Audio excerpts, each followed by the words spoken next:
افہام کے اس پروگرام میں آپ کا استقبال ہے۔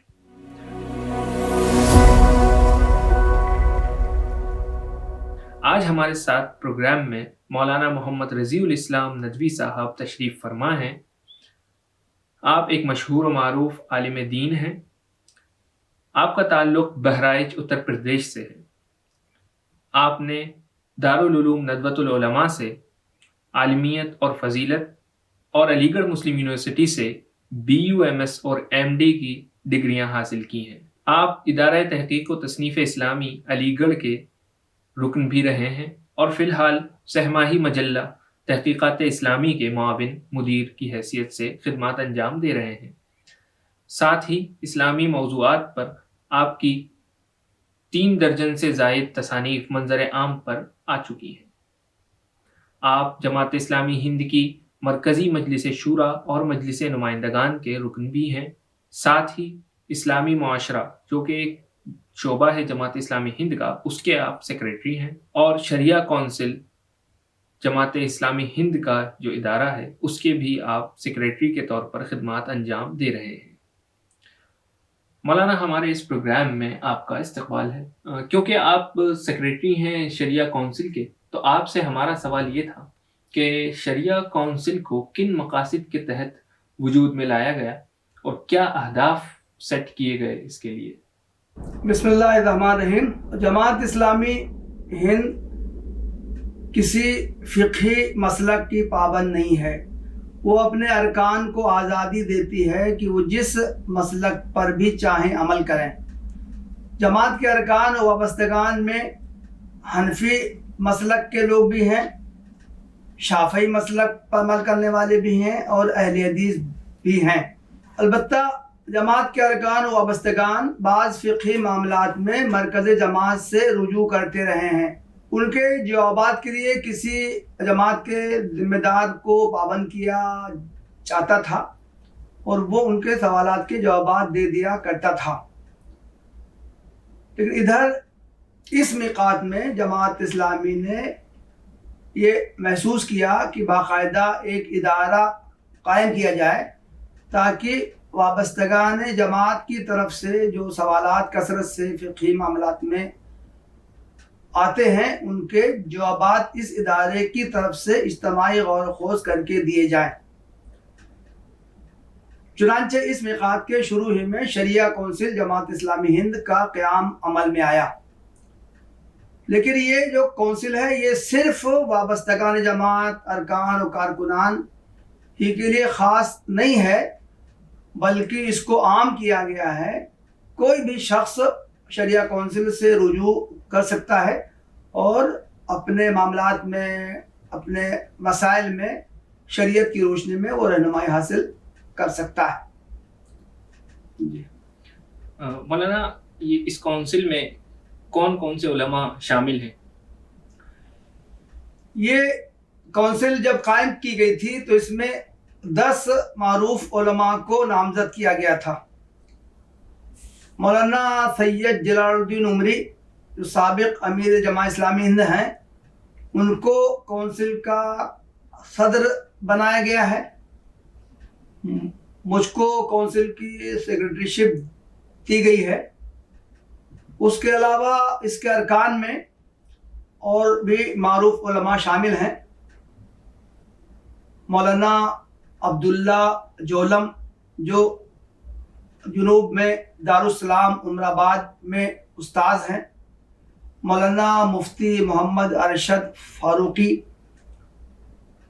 قاسمی دیوبند سے ان کا تعلق ہے، مولانا محمد سلیم مولوی کیرلا سے ان کا تعلق ہے، ڈاکٹر محی الدین غازی جو مرکزی جماعت میں تصنیفی اکیڈمی کے سیکریٹری ہیں، ڈاکٹر عبدالسلام جو جامعہ اسلامیہ شانتا پورم کے ڈائریکٹر ہیں، ڈاکٹر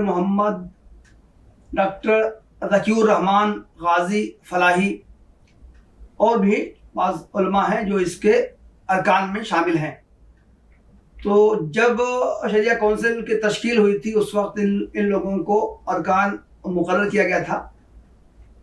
یہ مشورہ آیا ہے کہ اس کے ارکان کی فہرست میں اور ناموں کا اضافہ کیا جائے. یہ کورونا لاک ڈاؤن کی وجہ سے یہ اضافہ اب تک ہو نہیں پایا ہے.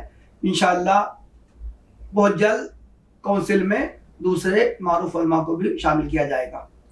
مولانا ابھی آپ نے بتایا کہ یہ صرف شریعہ کونسل صرف کارکن اور ارکان کے لیے نہیں ہے بلکہ عام مسلمان بھی اس سے فائدہ اٹھا سکتے ہیں. تو عام لوگ جو ہیں وہ کس طرح اس سے فائدہ اٹھائیں, کیا صورت اس کی ہوتی ہے؟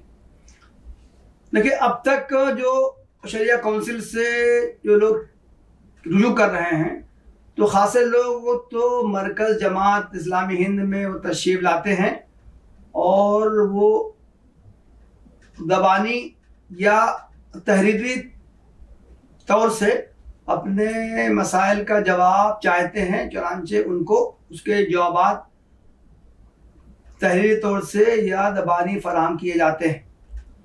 اس کے علاوہ شریعہ کونسل سے پورے ملک سے لوگ رجوع کرتے ہیں, چنانچہ وہ خط بھیجتے ہیں, ان کے جوابات و تحریری طور سے دیے جاتے ہیں, اور واٹس ایپ پر سوالات بھیجتے ہیں, ای میل استعمال کرتے ہیں.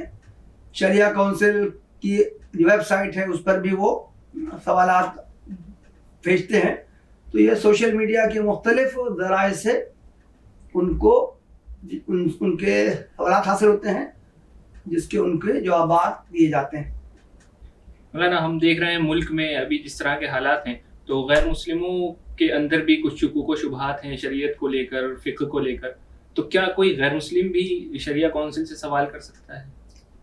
اس سلسلے میں کوئی پابندی نہیں ہے. کوئی بھی شخص جو اسلام کے کسی بھی معاملے میں اس کے ذہن میں کوئی سوال پیدا ہوتا ہے, کوئی اشکال پیدا ہوتا ہے, اپنے وہ مسائل کا حل جاننا چاہتا ہے, وہ شریعہ کونسل سے رجوع کر سکتا ہے. تو اس تعلق سے کسی طرح کی کوئی پابندی نہیں ہے. جس طرح کہ مسلمان کوئی سوال کرے گا اس کو جواب دیا جاتا ہے, اسی طرح کوئی غیر مسلم بھی اگر شریعہ کونسل سے رجوع کرے گا تو اس کو انشاءاللہ جواب دیا جائے گا. اس سلسلے میں کوئی پابندی یا کوئی تفریق نہیں ہے. کیونکہ شریعہ کونسل جماعت اسلامی ہند مرکز کی پہل ہے, تو کیا اس کے کچھ ریاستی ادارے بھی ہیں؟ یہ شریعہ کونسل اب تک صرف مرکز میں قائم کی گئی ہے. ریاستوں میں اس کی کوئی شاخیں یا برانچیں نہیں ہیں. البتہ ایک رائے یہ آئی ہے کہ جب کونسل کے ارکان میں اضافہ کیا جائے تو ان میں ریاستوں کی بھی نمائندگی رکھی جائے. مختلف ریاستوں کے جو معروف علماء ہیں ان کو بھی اس میں شامل کیا جائے. اس طرح کا مشورہ آیا ہے.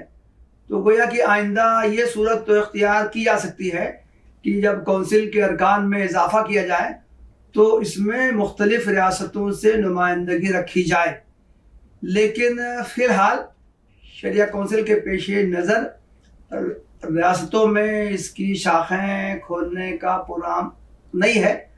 جماعت کا یہ شعبہ صرف مرکزی سطح پر کام کر رہا ہے. کونسل کے اب تک کے کچھ نمایاں فتاوے اور کچھ نمایاں مشورے جن سے عوام نے بھی اچھا خاصا استفادہ کیا. دیکھیے کونسل کا قیام 2019 میں جولائی میں غالباً ہوا تھا. تو کچھ ہی دنوں کے بعد یہ کورونا کی بیماری عام ہوئی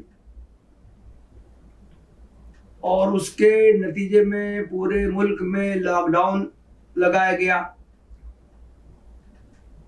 لوگوں کے اکٹھا ہونے پر پابندی عائد کی گئی. مساجد میں بھی عام نمازیوں کا داخلہ موقوف کر دیا گیا اور محدود طور سے علامتی طور سے لوگوں کو نماز پڑھنے کی اجازت دی گئی. اسی زمانے میں رمضان کا موقع آیا, عید الفطر کا موقع آیا. تو ان مواقع پر شریعہ کونسل نے ایڈوائزری جاری کی. چنانچہ شروع ہی میں کورونا کی بیماری سے تحفظ کے لیے کیا تدابیر اختیار کی جانی چاہیے؟ اس تعلق سے شریعہ کونسل کی طرف سے ایڈوائزری جاری کی گئی۔ 5 وقتہ نمازوں کے علاوہ جمعے کی نماز کیا گھروں میں ادا کی جا سکتی ہے یا نہیں؟ رمضان المبارک میں جو عبادات کی تراویح گھروں میں پڑھی جا سکتی ہے کہ نہیں؟ عورتوں کی جماعت ہو سکتی ہے یا نہیں؟ جمعۃ الوداع گھروں میں پڑھی جا سکتی ہے کہ نہیں؟ عید الفطر کی نماز پڑھنے کا کیا طریقہ ہوگا؟ ان تمام معاملات میں شریعہ کونسل کی طرف سے ایڈوائزری جاری کی گئی۔ اسی طرح کورونا میں مبتلا ہونے والوں کی جب اموات کثرت سے ہونے لگیں تو اس وقت شریعہ کونسل کی طرف سے یہ ایڈوائزری جاری کی گئی کہ کورونا میں مرنے والوں کی تجہیز و تکفین، ان کو غسل دینا، ان کی نماز جنازہ پڑھنا، اس سلسلے میں شریعت کی کیا ہدایات ہیں۔ اس کے بعد پھر کورونا سے حفاظت کے لیے ویکسین کی جب ایجاد ہوئی تو اس کے بارے میں میڈیا میں بہت زیادہ ڈسکشن ہوا کہ اس کا استعمال جائز ہے کہ نہیں جائز ہے، ویکسین کو بنانے میں کیا حرام اجزاء کا استعمال کیا گیا ہے۔ تو اس وقت بھی شریعہ کونسل کی طرف سے ایڈوائزری جاری کی گئی اور یہ کہا گیا کہ ویکسین کا استعمال جائز ہے، اگرچہ ویکسین کا استعمال کوئی ضروری نہیں ہے۔ کوئی شخص احتیاطی تدابیر اختیار کرے تو وہ کورونا سے بچ سکتا ہے، لیکن اگر کوئی شخص ویکسین کو لگوانا چاہے تو اس کے لیے یہ جائز ہے۔ تو اس طرح کے مواقع پر شریعہ کونسل کی طرف سے ایڈوائزری جاری کی گئی ہے اور اس کا پورے ملک میں شریعہ کونسل کی طرف سے جو رہنمائی عام کی گئی اس کا استقبال کیا گیا۔ میڈیا میں بھی اس کی پبلسٹی بڑے پیمانے پر ہوئی اور مسلم عوام کی طرف سے بھی ان ہدایات کو قبول کیا گیا اور ان پر عمل کیا گیا۔ مولانا، عوام سے ربط رکھنے کے لیے کیا اس کے لیے کیا حل نکالے گئے ہیں؟ عوام سے تعلق رکھنے کے لیے، ربط بنانے کے لیے کچھ ویب سائٹ وغیرہ یا یہ احساس تھا کہ شریعہ کونسل کی طرف سے ایک ویب سائٹ تیار کی جائے۔ اس پر کام ہوا اور جولائی 2021 سے شریعہ کونسل کی ویب سائٹ کام کر رہی ہے۔ اس ویب سائٹ میں مولانا سید ابوالعلا مودودی جو جماعت اسلامی کے بانی ہیں، ان کے تمام سوالات اور جوابات جو ان کی کتاب رسائل و مسائل کے 5 حصوں میں شامل ہیں، ان تمام سوالات و جوابات کو اس ویب سائٹ میں شامل کر دیا گیا ہے۔ اس کے علاوہ سابق امیر جماعت اسلامی ہند مولانا سید جلال الدین عمری کے بھی کچھ سوالات و جوابات تھے جو ان کی کتاب اسلام کا آئلی نظام میں شامل تھے، ان کو بھی اس میں اکٹھا کر دیا گیا ہے۔ اس کے علاوہ ماہنامہ زندگی نو میں گزشتہ 15 سال سے رسائل و مسائل کے کالم کے تحت فقہی سوالات کے جوابات دیے جا رہے ہیں۔ اس کی 5 جلدیں شائع ہو چکی ہیں۔ اس کے تمام سوالات و جوابات کو بھی اس ویب سائٹ میں شامل کر دیا گیا ہے۔ اس کے علاوہ جماعت کے جو اکابر ہیں، مولانا سید حامد علی، مولانا سعد الدین اصلاحی اور مولانا سید احمد عروج قادری، ان لوگوں کے سوالات و جوابات ماہنامہ زندگی میں شائع ہوتے رہے ہیں۔ مولانا سید احمد عروج قادری کے سوالات و جوابات تو احکام و مسائل کے نام سے کتاب کی 2 جلدوں میں شائع ہو چکے ہیں۔ ان تمام سوالات و جوابات کو بھی یہ شریعہ کونسل کی اس ویب سائٹ میں شامل کیا جا رہا ہے۔ اس کے علاوہ اس ویب سائٹ میں سوال جواب کا بھی ایک کالم رکھا گیا ہے.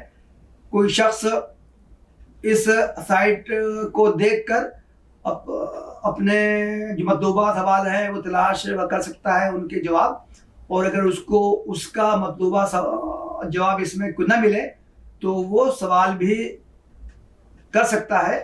ویب سائٹ پر اس کا ایک آپشن ہے, اور سائٹ پر جو سوالات کیے جاتے ہیں اس کا فوراً جواب دیا جاتا ہے.